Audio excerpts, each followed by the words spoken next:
যখন মদিনার গুরুত্ব কমে যাবে ঠিক তখনই জেরুজালেমের গুরুত্ব বেড়ে যাবে। সারা ওয়ার্ল্ডের মাথা ব্যথার কারণ জেরুজালেম। ঠিক তখনই শুরু হবে তারপরের কথা, যখন মদিনার গুরুত্ব কমে যাবে, জেরুজালেমের গুরুত্ব বেড়ে যাবে, ঠিক তখনই শুরু হবে মালহামা। এই হাদিসটা রাসূল তার সাহাবীকে বলছেন, তার নাম মুয়াজ ইবনে জাবাল। মুয়াজ ইবনে জাবালের ঘাড়ে হাত রেখে তিনি বলছেন, মুয়াজ, তারপরেই শুরু হবে মালহামা। মালহামা কি? তিনি বলছেন, মালহামা হচ্ছে এমন যুদ্ধ যেটা মানব জাতি কখনো কল্পনাও করেনি। যে যুদ্ধে প্রত্যেক 100 জন সৈন্যর মধ্যে 99টা সৈন্য মারা যাবে। যারা ন্যাটোতে আছে তারা যেন হাদিসটা ভালো করে শুনে নেয়, কারণ তারা খুব উৎসাহিত ফিল করছে আমরা রাশিয়ার সাথে নিউক্লিয়ার ওয়ারে যাব। তারা খুব ভালো করে যেন শুনে রাখে যে প্রত্যেক 100 জনের মধ্যে 99টা সৈন্য সেই যুদ্ধে মারা যাবে।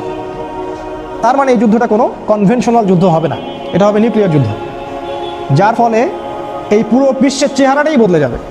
হয়তো এতগুলো কান্ট্রি আর থাকবে না, মানুষের সংখ্যা অনেক কমে আসবে, আর যারা বেঁচে থাকবে ওরাও থাকবে হরিবল একটা দেশের, হরিবল একটা কান্ট্রির মধ্যে। তারা ফুড পাবে না, পানি পাবে না, ইলেকট্রিসিটি, টেকনোলজি কিছুই পাবে না। Everything will be destroyed. শুধু তাই নয়, সূর্যের আলো পৃথিবীতে আসবে না, যেমনটা সূরা দুখানের মধ্যে আছে, যে পুরো আকাশ ধোঁয়ায় ছেয়ে যাবে, সূর্যের আলো পৃথিবীতে আসতে পারবে না। আপনারা পারমাণবিক বিস্ফোরণের এই মাশরুম ক্লাউডগুলো দেখেন, সারা ওয়ার্ল্ডকে ঢেকে দিবে। তিনি বলছেন এই মালহামায় এইরকম একটা অবস্থা হবে যেটা আমাদের সামনে। আর অফকোর্স আমাদের যারা স্কলার্স অফ ইসলাম তারা বেশিরভাগই হালুয়া, রুটি, বিরিয়ানি খাচ্ছেন এবং ঘুমাচ্ছেন, এগুলো নিয়ে তাদের কোনো মাথা ব্যথা নেই। মাসিহুদ দাজ্জাল, যেই মাসিহের অপেক্ষায় স্টেট অফ ইসরায়েল বসে আছে, তাদের একজন মাসিহ আসবেন, এবং সেই মাসিহ যখন আসবেন তখন সারা ওয়ার্ল্ডকে তারা রুল করবে।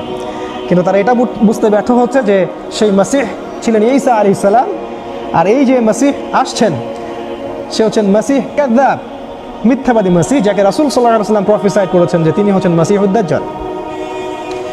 এন্ড অফ হিস্ট্রির সাথে ইহুদি, খ্রিস্টান, ইসরায়েল, ব্রিটেন, আমেরিকা এবং মুসলিমদের একটা ঘনিষ্ঠ সম্পর্ক আছে। ইতিহাসের শেষ পার্টটা বুঝতে হলে আপনাকে এই সব কিছু নলেজের সাথে ইসলামিক এই কোরআন এবং সুন্নাহর নলেজগুলোকে একসাথে মিলাতে হবে, তখন কি আপনি একটা পথ খুঁজে পাবেন। আর শেষ করার আগে আমি যে কটা কথা বলতে চাই সেটা হলো এই যে আল্লাহ এবং তার রাসূল আমাদেরকে যা বলেছেন, আল্লাহ এবং তার রাসূল আমাদেরকে যা বলেছেন, দেখুন খেয়াল করে, যে ইহুদিরা দাজ্জালকে ফলো করবে। বি কেয়ারফুল, ইহুদিরা দাজ্জালকে ফলো করবে এবং দাজ্জাল জেরুজালেম থেকে বের হয়ে বলবে আমি মাসিহ। যদি এমন একজন মানুষ জেরুজালেম থেকে বের হয়, অবশ্যই তিনি একজন মানুষ, সে কোনো সভ্যতা নয়, এটা ক্লিয়ার করে দিচ্ছি, সে কোনো সিভিলাইজেশন নয়। তবে হ্যাঁ, অনেক সভ্যতা তাকে ফলো করবে। যারা ওয়ান আইড, এক চোখা, তারা তাকে ফলো করবে। যাদের দুই চোখ নাই তারা ওকে ফলো করবে। দুই চোখ নাই তারা ওকে ফলো করবে, কারণ দাজ্জাল ইকোনমিক আপনাকে প্রগতি দিবে, অগ্রগতি দিবে, আপনাকে সব কিছুই দিবে, জান্নাত দিবে যেটা জাহান্নাম। তো জেরুজালেম থেকে একজন বের হয়ে যদি বলে আমি দাজ্জাল, আর ইসরায়েল বা ইহুদিরা যদি সারা ওয়ার্ল্ডকে রুল না করে, তাহলে কোনো ইহুদিও বিশ্বাস করবে না যে সে দাজ্জাল। আমার পয়েন্টটা বোঝার চেষ্টা করেন। যখন ইহুদিরা সারা ওয়ার্ল্ডকে রুল করবে, তারা ওয়ার্ল্ডের রুলিং স্টেটে পরিণত হবে, তখন যদি কেউ বের হয়ে বলে যে আনাল মাসিহ, আমি হচ্ছে দাজ্জাল, তখন তারা তাকে বিশ্বাস করবে। এখন তারা অনেক ব্ল্যাক ম্যাজিকও প্র্যাকটিস করে এবং তারা তার উপাসনা করে, এবং তার অপেক্ষায় বসে আছে কখন তিনি আসবেন। আর আস্তে আস্তে আস্তে আস্তে ইসরায়েল কিন্তু এই ওয়ার্ল্ডের রুলিং স্টেটে পরিণত হচ্ছে। ব্রিটেন, আমেরিকা, এই যে সিলসিলাটা, এটা অ্যাক্সিডেন্টালি হয়নি, এর পিছনে একজন মাস্টার মাইন্ড কাজ করছে। আর আমাদের মত হচ্ছে সেই মাস্টার মাইন্ড হচ্ছে দাজ্জাল স্বয়ং। সে পুরো ফেসটা তৈরি করে নিয়ে আসছে, এবং তার খুরুজের সময়টা অনেক কাছে, যদিও আমরা এখন হালুয়া, রুটি খাচ্ছি আর ঘুমাচ্ছি। নাও দেন, এখন আমাদের করণীয় কি? যে মালহামার কথা আমি বলেছি, সেই মালহামায় মুসলিমদের একজন নেতা থাকবেন। তিনি বের হবেন মদিনা থেকে, যাকে মক্কায় মানুষ ঘিরে ধরবে এবং তার হাতে বায়াত করবে, যাকে হাদিসে বলা হচ্ছে তিনি আল মাহদি, যার নাম মুহাম্মদ।